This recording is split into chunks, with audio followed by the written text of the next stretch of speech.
মানে হলো পিওর করা, যার চিন্তার ভিতরে কোনো ভেজাল নাই। সে আল্লাহকে খুশি করার জন্য দিচ্ছে, কে কি বললো না বললো, মানুষ খুশি করা তার কোনো উদ্দেশ্যই না, কারোর কাছে সে বাহবা শুনতেই চায় না।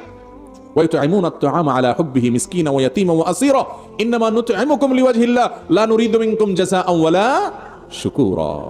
তারা মানুষকে দান করে বলে, তোমাদের কাছে থ্যাংক ইউ আশা করি না, থ্যাঙ্কসও আশা করি না, বিনিময় তো চাই না। তুমি কি বিনিময় দিবা? আমি তোমাকে টাকা দিচ্ছি, পয়সা দিচ্ছি, উপকার করতেছি, তোমার একটা ভালো করে দিচ্ছি, আমার উদ্দেশ্য আরশের মালিক আমাকে পুরস্কার দিবেন। আমি তোমার কাছ থেকে কোনো বিনিময় তো চাইও না, এমনকি তুমি আমাকে স্বীকৃতি দাও মুখে, এটারও আমার দরকার নাই। তুমি স্বীকৃতি না দিলে, নিমকহারামি করলে তুমি আল্লাহর সাথে বুঝে বেড়াও, বাকি তোমার কাছ থেকে আমার মুখ দিয়ে ধন্যবাদ থ্যাংক ইউ পাওয়ারও আমার আশা নাই। আমি আল্লাহর কাছ থেকে থ্যাঙ্কস পেতে চাই, আল্লাহর কাছে বিনিময় পেতে চাই, মানুষ কাছে চাই না। এরকম মুখলেস এবং নিষ্ঠাবান মানুষ হওয়া এটা একটা বড় ব্যাপার ভাইরা। এই মুখলেস হওয়া এটা অন্তরের কাজ। ভেতরটা যদি ভালো হয় তখন তার দুনিয়াতে এইসব ধান্দাবাজি থাকবে না। আর যদি ভেতরটা নষ্ট হয় তো দেখবেন যাই করে একটা মতলব লাগে, একটা ধান্দা লাগে, দুনিয়া ছাড়া উদ্দেশ্য ছাড়া সে কিছু করে না। আল্লাহ তাআলা আমাদেরকে ইখলাসের সাথে সব ভালো কাজ করার তৌফিক দান করুন।